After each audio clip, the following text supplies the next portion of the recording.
Hola, ¿qué tal? Bienvenido de nuevo a tu libro Fuego Extraño por John MacArthur, El peligro de ofender al Espíritu Santo con adoración falsa, narrado por un servidor, Efrén Contreras Valdés. Yo estoy emocionado por lo que viene a continuación. Me ha parecido bastante interesante lo que hemos leído de la adoración falsa, de los falsos maestros, falsos profetas, así que no sé tú, yo ya estoy listo para ver qué es lo que viene. Te aconsejo a que tú también te prepares. ¿Listo? Vamos a empezar.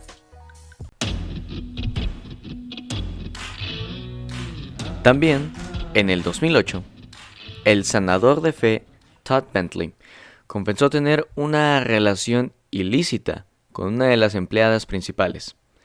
Tras divorciarse de su esposa, Bentley se casó con la miembro del personal con la que había estado relacionándose de forma inapropiada.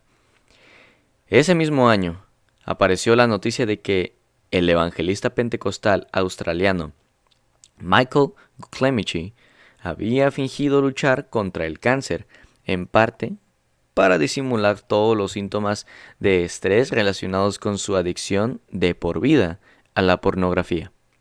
En un intento de convencer al mundo de que tenía cáncer, Clemici se afeitó la cabeza, usó un tanque de oxígeno y creó falsos correos electrónicos para hacer creer que eran de los médicos. También escribió una canción de éxito titulada Sanador, acerca de cómo el Señor lo estaba ayudando a hacerle frente a su enfermedad. En el 2009, el senador republicano Chuck Grassley abrió una investigación oficial sobre las finanzas de los ministerios de Kenneth Copeland, Creflo Dollar, Benny Hinn, Eddie Long, Joyce Meyer y Paula White. La investigación se inició debido a los lujosos estilos de vida de estos prominentes televangelistas. Sin embargo, la sospecha de irregularidades financieras no es la única fuente de escándalo en estos ministerios. En el año 2010, varias demandas fueron presentadas contra Eddie Long, basadas en el hecho de que buscó relaciones homosexuales con adolescentes de su congregación a cambio de dinero y otros beneficios. Y en el 2011, Creflo Dollar fue arrestado bajo cargos de tratar de asfixiar a su hija de 15 años de edad. Las fotografías publicadas en una edición del 2010 de la revista National Enquirer muestran a los televangelistas divorciados Benny Hinn y Paula White tomados de la mano dejando un hotel en Roma. El artículo se publicó el 23 de julio. Señaló esto, que los dos pasaron 3 noches en un hotel de 5 estrellas reservado por Benny Hinn con un nombre falso. Rápidamente circularon sus rumores de que los dos estaban teniendo una aventura, aunque ambas partes negaron las acusaciones. En cambio, insistieron en que habían venido a Roma para hacer donaciones de dinero al Vaticano, como si de alguna manera pudiera hacer que el escándalo pareciera menos obsceno. 2 años más tarde, en el 2012, Hinn anunció que él y su esposa Suzanne se casarían de nuevo con el patriarca Jack Hayford, relacionando la ceremonia. Suzanne había pedido el divorcio en febrero de 2010, alegando diferencias irreconocibles. Más tarde, Benny afirmó que su separación estaba relacionada con la adicción a los medicamentos de su esposa. Los ejemplos mencionados antes representan solo un puñado de los muchos escándalos nacionales e internacionales que continuamente afectan al movimiento carismático. No obstante, proporcionan pruebas suficientes de lo que la revista Time llama el magnetismo desde hace mucho tiempo entre los famosos predicadores pentecostales y el escándalo. Al comentar sobre incidentes similares, J. Lee Grady, un editor de la revista Charisma, se ve obligado a admitir esto. No albergo ninguna venganza contra estas personas, pero no tengo ningún problema en decir que son los equivalentes modernos a Nadab y Abiú. Son rufianes espirituales, están jugando con fuego extraño. No tienen nada que hacer en el ministerio, y ellos responderán ante Dios por el daño que han causado. Grady tiene razón para alarmarse, pero él no ve estos escándalos como algo más que un problema periférico. En realidad, son los síntomas de errores sistemáticos. Escándalos como estos impregnan la historia carismática. Trácelos hasta su fuente y descubrirá que tienen sus raíces en la mala doctrina. En pocas palabras, los fracasos morales y espirituales, como los que hemos narrado en este capítulo, son la consecuencia inevitable de una neumatología podrida, es decir, la falsa enseñanza sobre el Espíritu Santo. Es imposible pasar por alto la continuidad que se evidencia a través de esta larga lista de escándalos. No importa la gravedad de la infracción o cuán profunda sea la indignación pública, los pastores descalificados en el movimiento carismático suelen ser restaurados lo antes posible a sus púlpitos tronos, a veces en solo cuestión de semanas. Incluso en ocasiones, en el peor de los casos, se les permite continuar sin interrupción en lo absoluto. Esto se debe, en gran parte, a la forma en que se les enseña a las congregaciones carismáticas a ver a sus líderes como almas trascendentes que tienen conexiones elevadas con Dios personalmente y, por lo tanto, no están sujetos a rendirle cuentas a otra persona a nivel local. Tal como el profesor de teología Chad Brandt explica, debido a que se considera que esta persona tiene poder carismático o unción, su fracaso es a menudo fácilmente perdonado y pasado por alto. Después de señalar el divorcio de John Hagee en 1975, el de Richard Roberts, hijo de Oral Roberts, en 1979 y el de Paula y Randy White en el año 2007, agrega: si bien estos divorcios han tenido consecuencias para sus ministerios, en todos los casos el ministerio solo floreció después. En la mayoría de las otras tradiciones evangélicas, el impacto de los divorcios ha sido sentido de un modo más profundo por los ministerios en cuestión. La ironía es ineludible. El movimiento que pretende estar más en sintonía con el Espíritu Santo es al mismo tiempo el menos preocupado por la santidad personal y la pureza en un nivel para el que las Escrituras establecen el más alto estándar, los requisitos para los que predican y enseñan. Y debido a que el pueblo no se eleva más alto que sus líderes, la asamblea está llena de la misma clase de pecados. Una verdadera obra del Espíritu produce santidad en la vida de las personas. Cuando los dirigentes de un movimiento se ven afectados continuamente por el escándalo y la corrupción, esto pone en tela de juicio las fuerzas espirituales detrás de ese movimiento. El Espíritu Santo está involucrado de forma activa en la santificación de su pueblo, dándole el poder para luchar contra la carne mientras crece en la semejanza a Cristo. Los deseos carnales sin límites, por el contrario, son característicos de los falsos maestros. La tercera prueba, ¿lleva a las personas hacia las Escrituras? Un tercer rasgo distintivo de una verdadera obra del Espíritu Santo es que se dirige a las personas hacia la palabra de Dios. Como Jonathan Edwards explicó, ese espíritu que opera de una manera tal que provoca en los hombres una más profunda consideración de las sagradas escrituras y los establece más en su verdad y deidad, es sin duda el Espíritu de Dios. Edwards obtuvo este principio de 1 de Juan 4:6, donde el apóstol Juan les dijo a sus lectores: nosotros somos de Dios. El que conoce a Dios nos oye. El que no es de Dios no nos oye. En esto conocemos el espíritu de verdad y el espíritu de error. Una verdadera obra del Espíritu lleva a los creyentes a someterse a las enseñanzas apostólicas, es decir, el Nuevo Testamento, y, por extensión, a toda la Biblia. Él los guía a un mayor aprecio y amor por las Escrituras. Al contrario, los falsos profetas menosprecian la palabra de Dios, añaden sus propias ideas y tuercen su significado. La Biblia revela una relación inseparable entre el Espíritu Santo y las Escrituras que Él mismo inspiró. Los profetas del Antiguo Testamento fueron inspirados por el Espíritu para predicar la venida del Señor Jesús. Los apóstoles fueron igualmente inspirados por él para componer los evangelios bíblicos y escribir las epístolas del Nuevo Testamento. Hablando de la revelación que el Espíritu Santo les daría a los apóstoles, el Señor les explicó: aún tengo muchas cosas que deciros, pero ahora no las podéis sobrellevar. Pero cuando venga el Espíritu de verdad, Él os guiará a toda la verdad, porque no hablará por su propia cuenta, sino que hablará todo lo que oyere, y os hará saber las cosas que habrán de venir. Él me glorificará, porque tomará de lo mío, y os lo hará saber.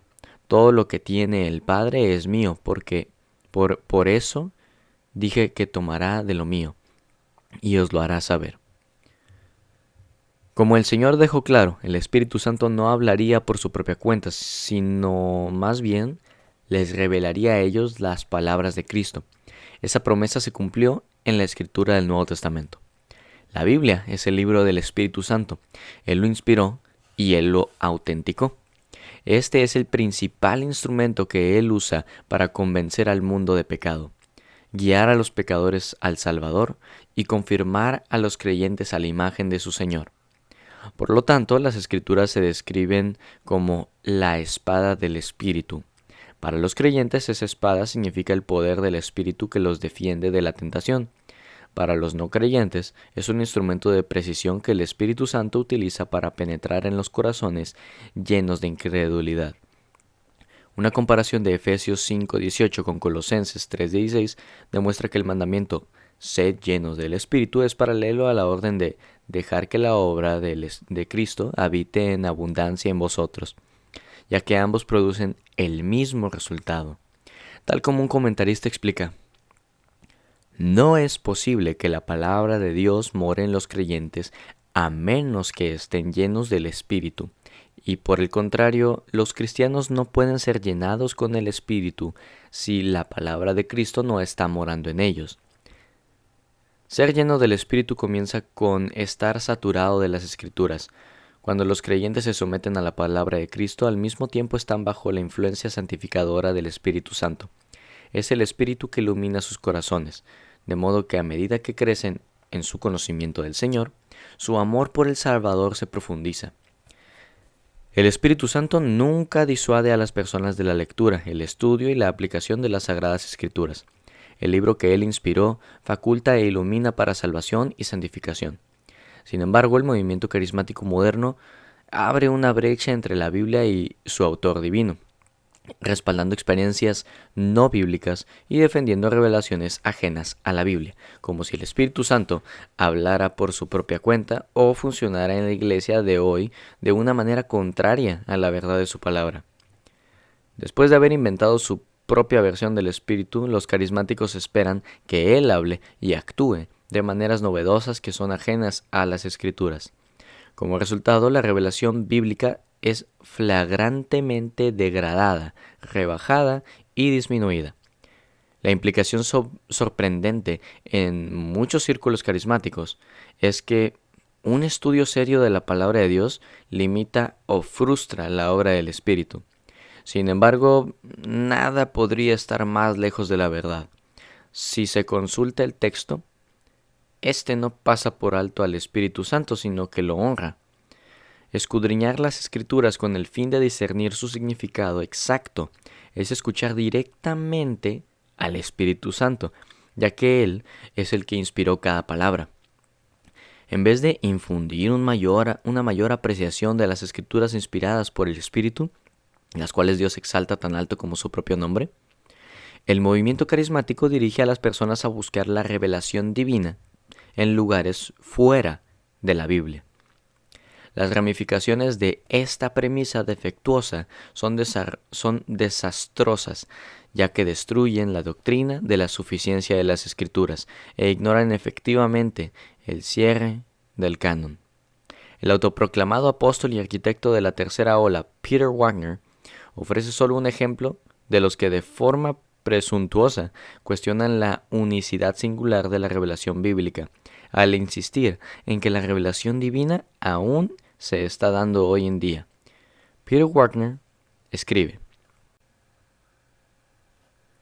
Algunos se oponen a la idea de que Dios se comunica directamente con nosotros, pensando que todo lo que Dios ha querido revelar lo mostró en la Biblia. Sin embargo, esto no puede ser cierto, porque no hay nada en la Biblia que diga que contiene 66 libros. En realidad, a Dios le tomó unos 200 años revelarle a la Iglesia qué escritos se debían incluir en la Biblia y cuáles no. Eso es una revelación extrabíblica. Aún así, los católicos y los protestantes todavía no están de acuerdo sobre el número de libros. Más allá de eso, creo que la oración es de dos vías. Le hablamos a Dios y esperamos que Él nos hable a nosotros. Podemos escuchar la voz de Dios. Él también les revela cosas nuevas a los profetas, como hemos visto. Ese tipo de reflexión expone lo peligroso que el pensamiento carismático puede ser cuando algo tan fundamental como el canon cerrado de las Escrituras se cuestiona abiertamente e incluso se niega de forma implícita. No es de extrañar que el propio Wagner haya desarrollado su carrera como proveedor de múltiples herejías, cayendo cada vez más abajo mientras se aleja más y más del ancla de la revelación bíblica. El autor carismático Jack Deere va tan lejos como para catalogar la suficiencia de las Escrituras como una doctrina demoníaca. En sus propias palabras, con el fin de cumplir con el propósito más alto de Dios para nuestras vidas, tenemos que ser capaces de escuchar su voz tanto en la palabra escrita como en la palabra recién hablada desde el cielo. Satanás entiende la importancia estratégica de que los cristianos oigan la voz de Dios, por lo que ha lanzado varios ataques contra nosotros en esta era. Uno de esos ataques más exitosos ha sido el desarrollo de una doctrina que enseña que Dios ya no nos habla, sino mediante la palabra escrita. En última instancia, esta doctrina es demoníaca, incluso a pesar de que los teólogos cristianos hayan sido usados para perfeccionarla. Deere insiste en que los cristianos deben buscar la revelación divina más allá de las páginas de las Escrituras. Sin embargo, admite que las profecías de los profetas carismáticos están llenas de errores y reconoce que es casi imposible interpretar los mensajes extrabíblicos en cierto grado de confianza. Deere incluso reconoce esto. Es posible confundir nuestros propios pensamientos en la revelación de Dios. Como veremos en el capítulo 6, las revelaciones imaginarias y profecías inexactas son muy abundantes en el movimiento carismático. A pesar del error grave y el daño potencial que están haciendo estas supuestas nuevas revelaciones, algunas iglesias carismáticas siguen considerando la profecía moderna como más importante que la Biblia. Como señala un autor, las iglesias que apelan a las nuevas revelaciones que a menudo se valoran más que la misma Biblia, incluyen la Church of the Living Word, fundada por John Robert Stevens, y la United House of Prayer for All People. Stevens señala que la Biblia es obsoleta y necesita ser completada con la profecía inspirada por el Espíritu en nuestro tiempo. Por supuesto, la mayoría de las iglesias no llegan a ese extremo. No obstante, estos ejemplos representan el final lógico de la insistencia carismática en que Dios está dando nueva revelación para la iglesia hoy. Si el Espíritu aún estuviera ofreciendo revelación divina, ¿por qué no habríamos de recogerla y agregar esas palabras a nuestra Biblia? La realidad es que el movimiento carismático moderno se llama falsamente a sí mismo evangélico, aunque socava la autoridad y la suficiencia de las Escrituras. No es ni ortodoxo ni verdaderamente evangélico elevar experiencias espirituales, incluso revelaciones imaginarias de Dios, por encima de la Biblia. Hablando de su propia experiencia como testigo ocular de la transfiguración, el apóstol Pablo dio esta revelación. Porque no os hemos dado a conocer el poder y la venida de nuestro Señor Jesucristo siguiendo fábulas artificiosas, sino como habiendo visto con nuestros propios ojos su majestad. Pues cuando Él recibió de Dios Padre honra y gloria, le fue enviada desde la la magnífica gloria una voz que decía: Este es mi Hijo amado, en el cual tengo complacencia. Y nosotros oímos esta voz enviada del cielo, cuando estábamos con él en el Monte Santo. Tenemos también la palabra profética más segura, a la cual hacéis bien en estar atentos como a una antorcha que alumbre en lugar oscuro, hasta que el día esclarezca y el lucero de la mañana salga en vuestros corazones. En la Transfiguración, Pedro fue testigo de un espectáculo sobrenatural sin precedentes. Tuvo una verdadera y divina experiencia celestial.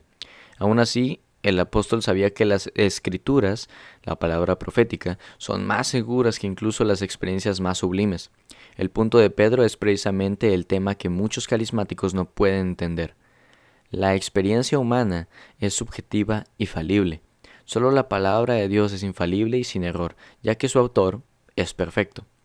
Al igual que Pedro, el apóstol Pablo también experimentó algo increíble. Fue llevado al cielo, arrebatado al paraíso, para encontrar lo que consistía en palabras infalibles que no le es dado al hombre expresar. A diferencia de aquellos que hoy narran cuentos fantásticos sobre el más allá, e incluso en el cielo, Pablo dijo que hacer alarde de su experiencia no era conveniente o espiritualmente beneficioso. ¿Por qué? Porque esa experiencia verdadera no podía ser verificada o repetida. Si Pablo iba a presumir, sería de la verdad del Evangelio y la maravilla de su propia salvación. De hecho, para evitar que hiciera demasiado alarde de tales visiones y revelaciones reales, Pablo afirma que el Señor le dio un aguijón en mi carne, un mensajero de Satanás que me abofetee, para que no me enaltezca sobremanera. En lugar de jactarse de sus experiencias trascendentales, Pablo fue llamado a predicar la palabra de Dios, ya que el Evangelio bíblico es poder de Dios para salvación a todo aquel que cree. ¿Quién es la fuente y el poder detrás de la revelación bíblica? Si miramos atrás al relato de Pedro sobre la transfiguración, veremos que solo 2 versículos más adelante se contesta esta pregunta. Porque nunca la profecía fue traída por voluntad humana, sino que los santos hombres de Dios hablaron siendo inspirados por el Espíritu Santo. Cuando nos sometemos a la palabra de Dios como nuestra autoridad, nos sometemos al Espíritu mismo, ya que Él inspiró cada palabra que ella contiene. Ninguna verdadera obra del Espíritu contradice, devalúa o añade nueva revelación a las Escrituras. Al contrario, elevará la verdad bíblica en los corazones y las mentes de los creyentes. La cuarta prueba. ¿Exalta la verdad? Una cuarta y estrechamente relacionada prueba, que debe ser aplicada a cualquier supuesta obra del Espíritu Santo, es la siguiente. La obra destaca la verdad espiritual y la claridad doctrinal, o crea confusión y promueve el error. En 1 Juan 4:6 el apóstol escribió simplemente: conocemos el espíritu de verdad y el espíritu de error. El Espíritu Santo, que se define por la verdad, ofrece un marcado contraste con los falsos espíritus del engaño que se caracterizan por el error y la falsedad. Cuando un movimiento espiritual es conocido por defender la sana teología, denunciar las falsas enseñanzas y detestar la unidad superficial, estos son indicios de que se trata de una obra genuina del Espíritu Santo. Por el contrario, los creyentes deben tener cuidado de cualquier sistema religioso que hace caso omiso de la sana doctrina, propaga la mentira y felizmente respalda el compromiso ecuménico.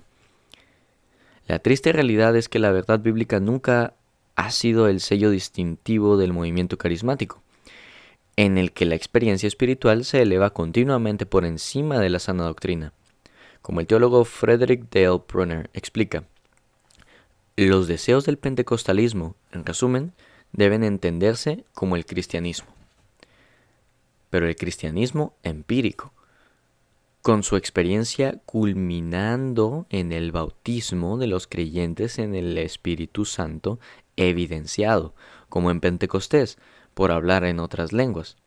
Es importante tener en cuenta que no es la doctrina, sino la experiencia del Espíritu Santo lo que los pentecostales afirman repetidamente.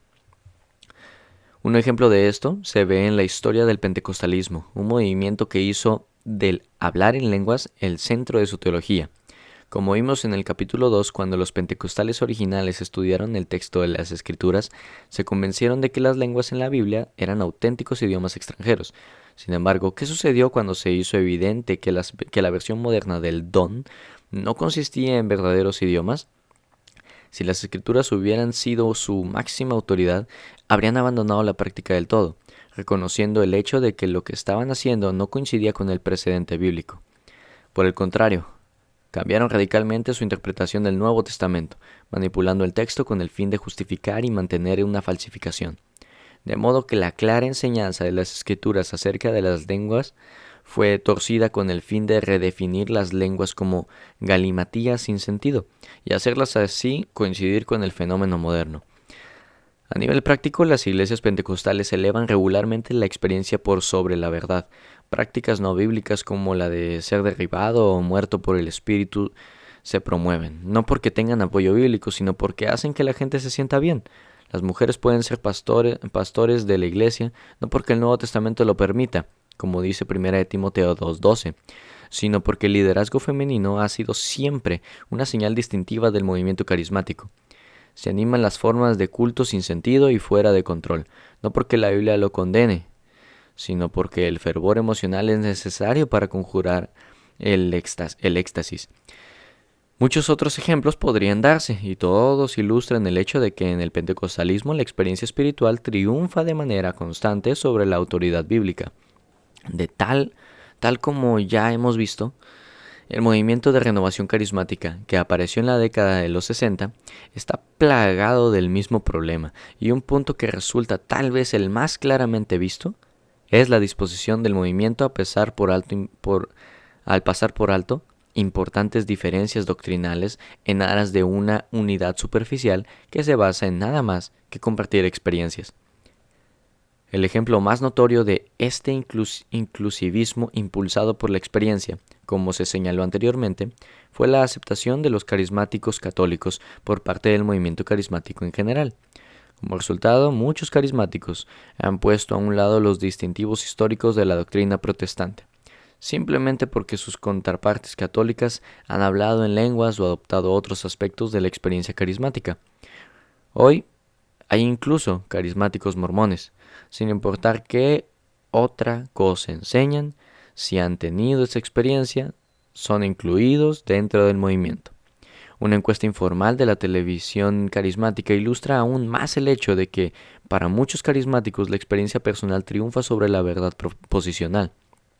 He estado esperando durante muchos años escuchar a un presentador carismático de la televisión interrumpir a un invitado y decirle: "Eso no es cierto, eso no está en la palabra de Dios, no vamos a aceptar eso, no se puede comprobar a partir de las Escrituras". No obstante, ese tipo de confrontaciones nunca sucede.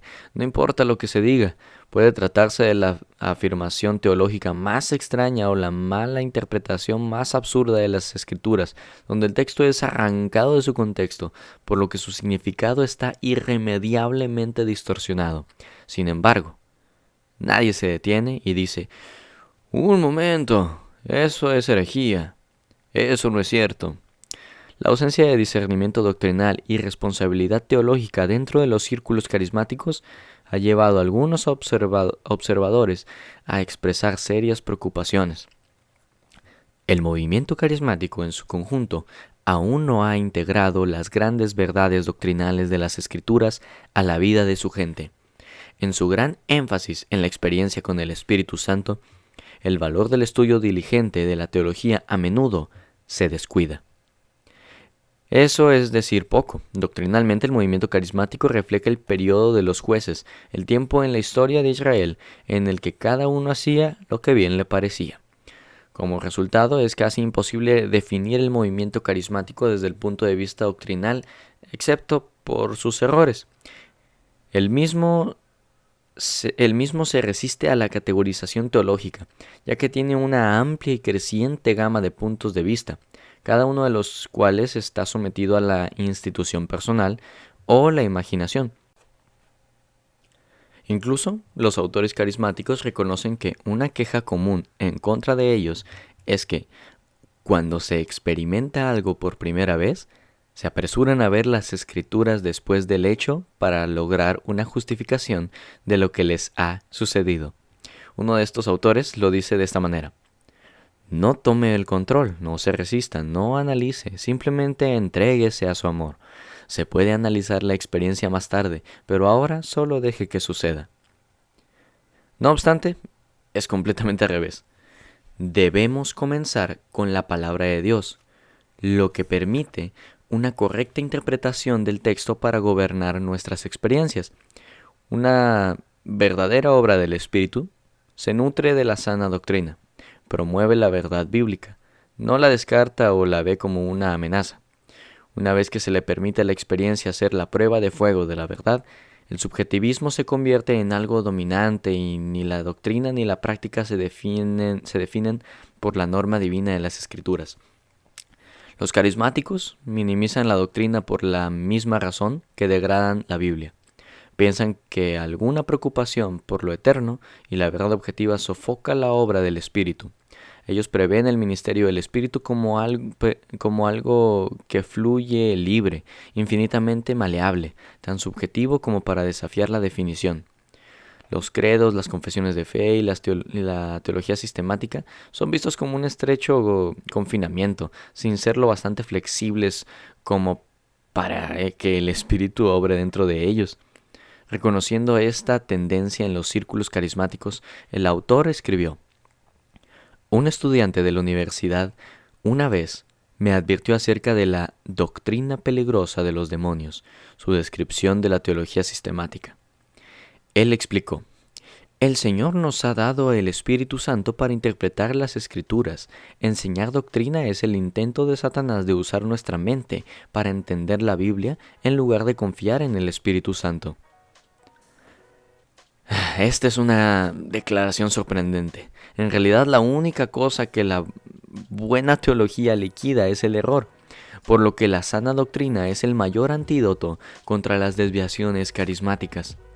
Recuerde, el Espíritu Santo es el Espíritu de verdad, como dice Juan 16:13. Cualquier obra suya exaltará la verdad bíblica y la sana doctrina en los corazones y las mentes de su pueblo.